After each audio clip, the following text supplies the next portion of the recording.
As lojas desapareceram. As prateleiras foram completamente esvaziadas ao terceiro dia.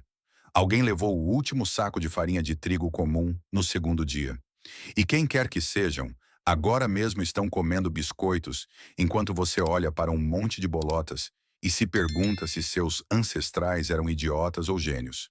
Spoiler: eram gênios. E nos próximos minutos você também se tornará um. Farinha não é um produto, é um processo. É o que acontece quando você pega algo com amido, algo seco, e o moe até que deixe de ser um objeto inteiro e passe a ser um pó. Isso é tudo. Esse é todo o segredo que a indústria alimentícia vem monetizando por 100 anos. Seus antepassados não tinham um supermercado. Eles tinham um rio, uma floresta e duas pedras.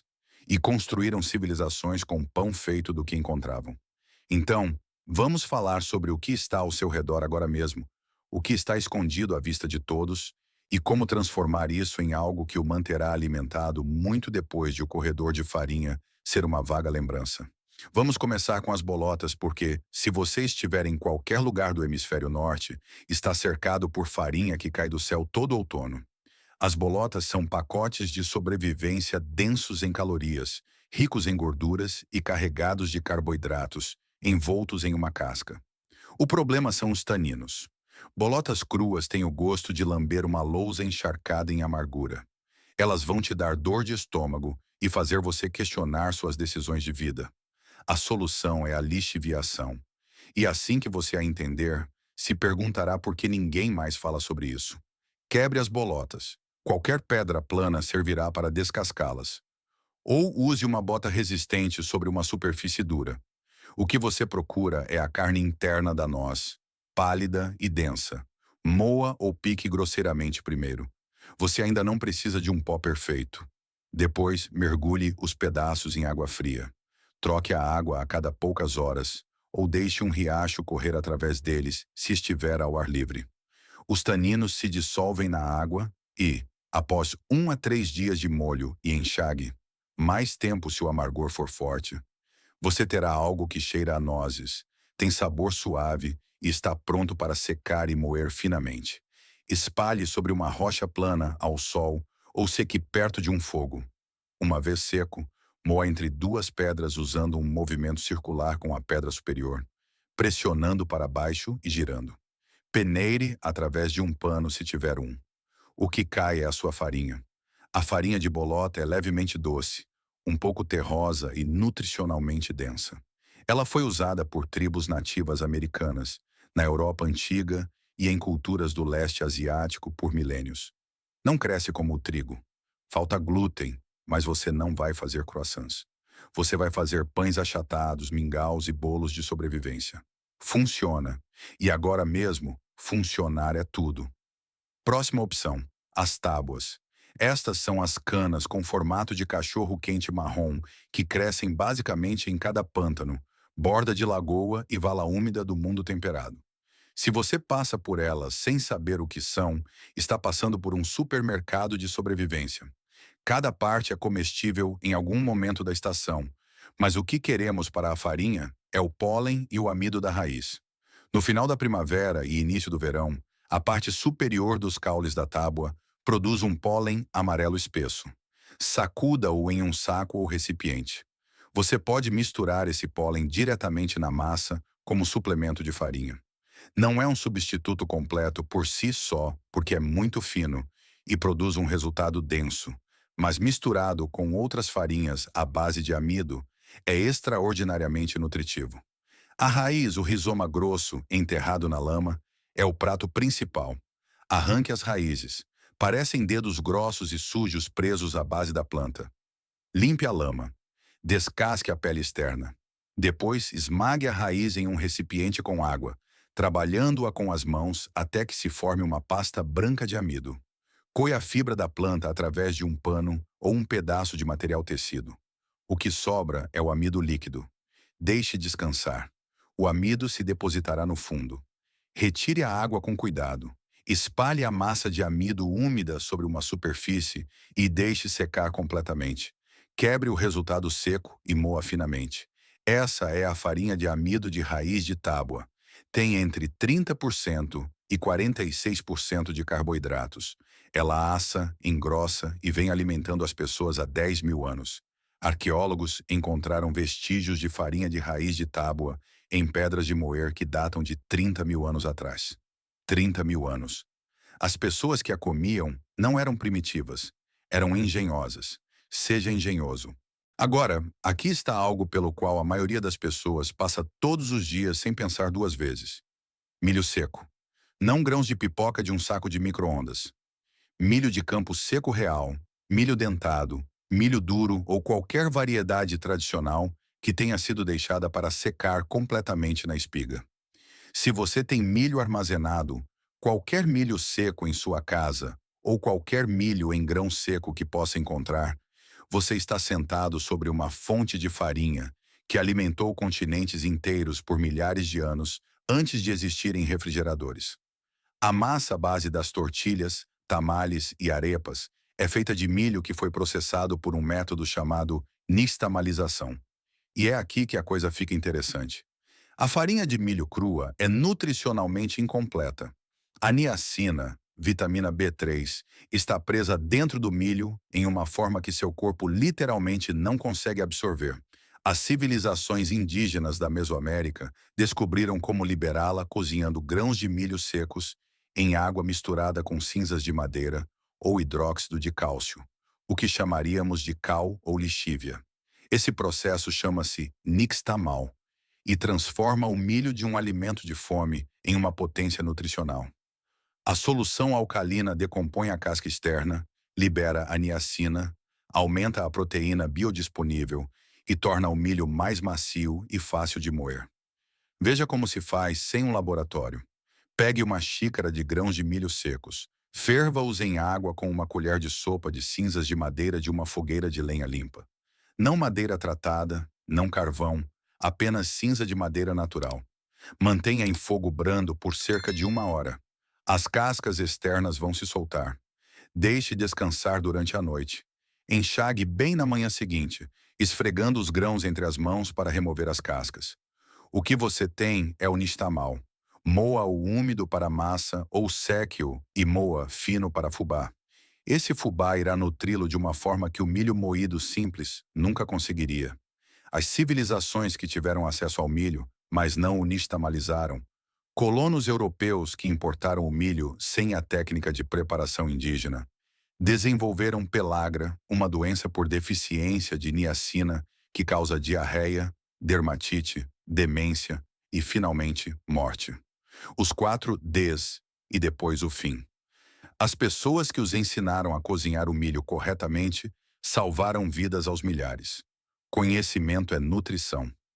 Vamos falar sobre algo ainda mais local. A família das gramíneas. Você pode estar olhando para o seu gramado ou para um campo agora mesmo e não perceber que é uma fonte de grãos. As ervas silvestres produzem sementes, e essas sementes são amido.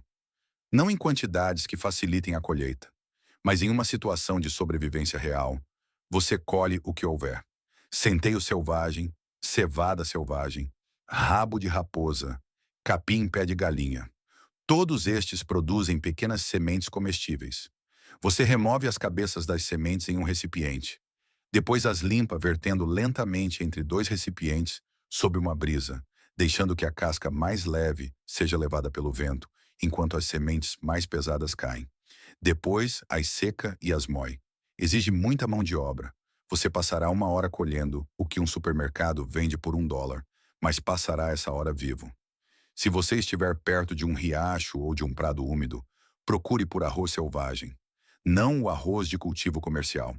O arroz selvagem, zizania, cresce ao longo das margens de águas doces rasas. É uma erva aquática alta com sementes longas e estreitas que são saborosas, densas e altamente calóricas.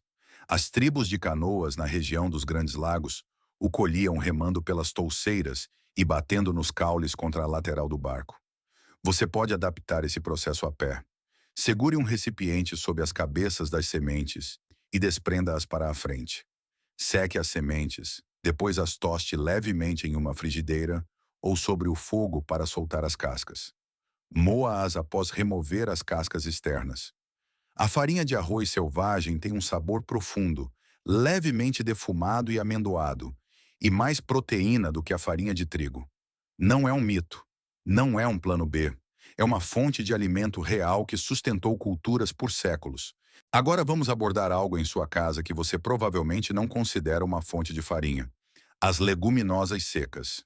Feijões, lentilhas, ervilhas secas. Moa-os. Isso é farinha. A farinha de grão de bico, chamada de farinha gram ou besan, é uma das farinhas mais utilizadas no mundo. A Índia a utiliza há milhares de anos. Você pega grãos de bico secos, os moe entre pedras ou em qualquer moedor mecânico que tiver. Peneire o resultado. A farinha de grão de bico serve para fazer pães achatados, engrossar ensopados e ligar ingredientes. A farinha de lentilha é quase idêntica no processo. Farinha de feijão preto, farinha de feijão branco, todas funcionam. As farinhas de leguminosas são ricas em proteínas, ricas em fibras e duram quase indefinidamente quando secas. Se você tem feijões secos em sua despensa agora mesmo, você tem farinha. Você apenas não sabe ainda. O mesmo vale para a batata seca. Fatias de batata desidratada, ou pedaços de batata, ou batatas frescas que você mesmo pode secar, podem se transformar em farinha de batata. Descasque e corte as batatas em fatias finas. Seque-as ao sol, perto de um fogo ou em um forno muito baixo, se ainda tiver energia, a cerca de 60 ou 65 degrees por várias horas.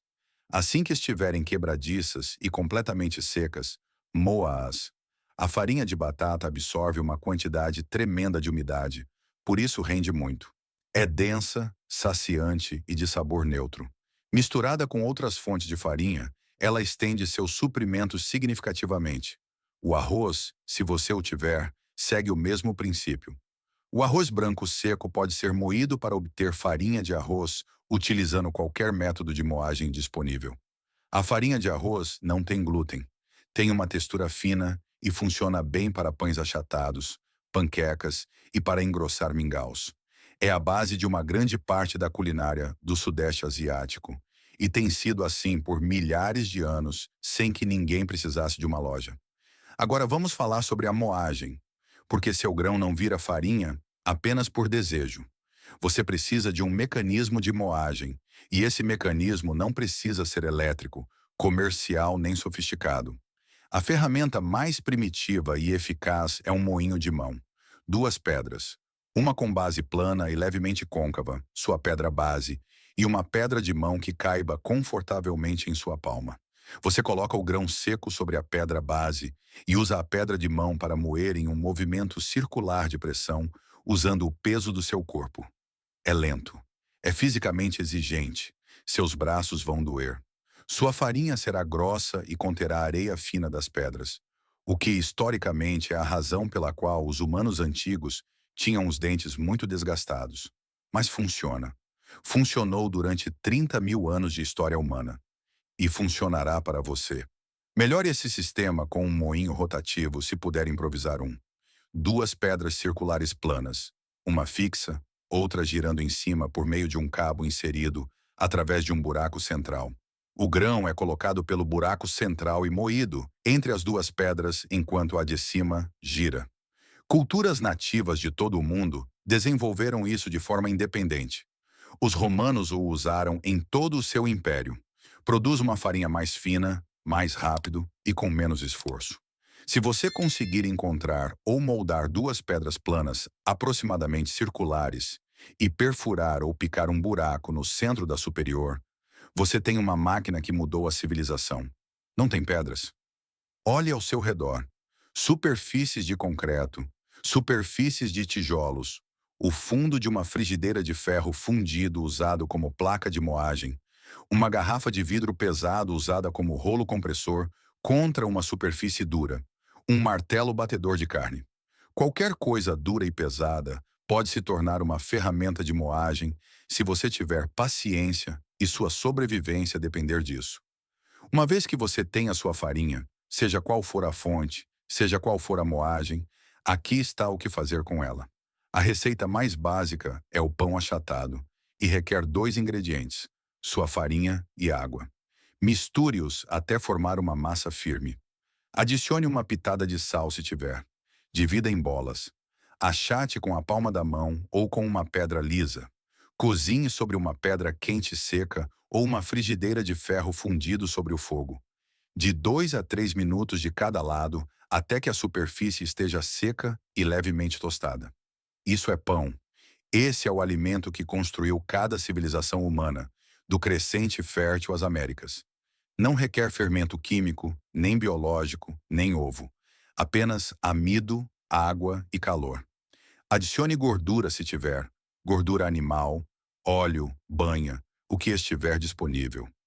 E seu pão achatado se torna mais calórico, mais flexível e mais difícil de quebrar. Misture ervas secas se as tiver, e de repente você tem algo que não apenas o sustenta, mas que parece uma decisão em vez de uma derrota. Se quiser levedá-lo para que suba um pouco sem fermento comercial, você precisa de um iniciador de fermento natural. Misture partes iguais de farinha e água sem cloro em um recipiente. Deixe destampado à temperatura ambiente. Mexa uma vez por dia. Em um prazo de 3 a 7 dias, as leveduras selvagens do ar e da própria farinha colonizarão a mistura e começarão a fermentar. Você verá bolhas, sentirá um cheiro azedinho e de fermento. Alimente-o diariamente descartando metade e adicionando farinha e água frescas. Assim que estiver borbulhante e ativo de forma confiável, misture-o em sua massa no lugar do fermento comercial. Ele cresce mais lentamente, mas cresce. E um iniciador de fermento natural, uma vez estabelecido, pode ser mantido vivo indefinidamente. Padeiros os passaram de geração em geração. Existem fermentos naturais ativos, hoje em dia, derivados de culturas de mais de 100 anos. Agora, aqui está a ciência por trás de tudo isso. Porque entender por que funciona torna você melhor ao aplicá-lo. Farinhas são grânulos de amido.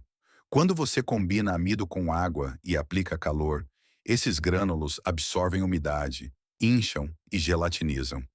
Eles engrossam, aglutinam e se solidificam. É isso que torna o pão coeso em vez de um pó esfarelado. Quanto mais fino você moer, mais área de superfície haverá. Melhor será na absorção de água e mais coeso será o resultado. Farinha grossa produz um pão rústico e quebradiço. Farinha fina produz uma massa macia e flexível.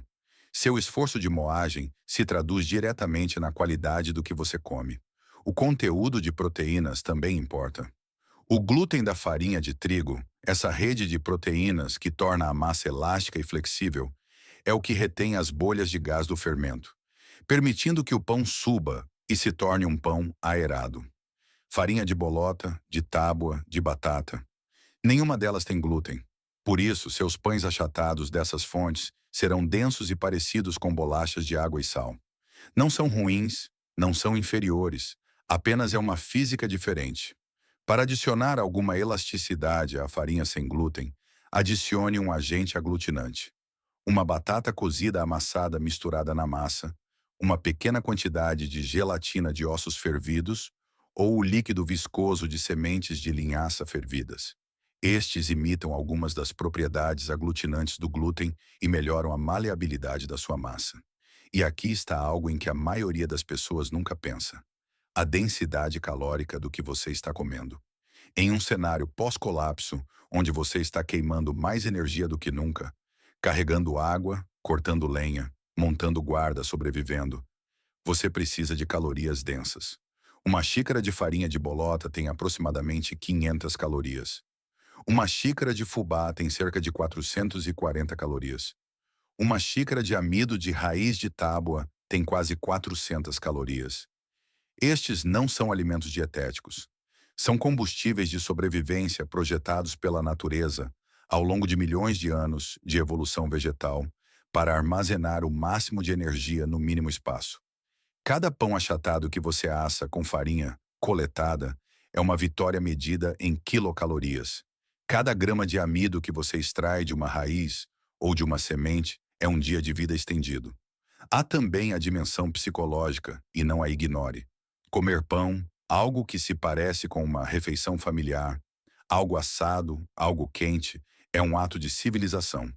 É a prova de que você não está apenas sobrevivendo, mas se mantendo. Você se apega à ideia de que existe um futuro pelo qual vale a pena trabalhar. O cheiro do pão achatado cozinhando em uma pedra quente é profunda e essencialmente humano. Ele vem acalmando a ansiedade e sinalizando segurança há 30 mil anos. Ainda funciona. Deixe funcionar. Então, aqui é onde você está agora. A loja desapareceu. As prateleiras estão vazias. Mas a floresta tem bolotas. O pântano tem tábuas. O campo tem sementes de gramíneas. Sua despensa tem feijões secos e arroz. O ar tem levedura selvagem. O leito do rio tem pedras de moer. Você não está indefeso. Você não é dependente. Você não está acabado. Você está no início de um conjunto de habilidades muito antigas que mantiveram a espécie humana viva através de eras glaciais, secas, colapsos e catástrofes que fazem sua situação atual parecer administrável, porque é administrável. A única coisa que separa a fome de você e do seu pão é o conhecimento, o esforço e a recusa obstinada em acreditar que seu suprimento de comida acabou quando a cadeia de suprimentos terminou. Moa algo, qualquer coisa. Misture com água. Cozinhe em uma superfície quente. Coma. Você ainda está aqui. Continue seguindo. Se esta história mudou a sua forma de ver as plantas selvagens ao seu redor, por favor, inscreva-se e curta o canal. Estamos escavando a história que tentaram enterrar. Plante as sementes do futuro. O próximo tesouro de sabedoria e de sobrevivência será descoberto em breve.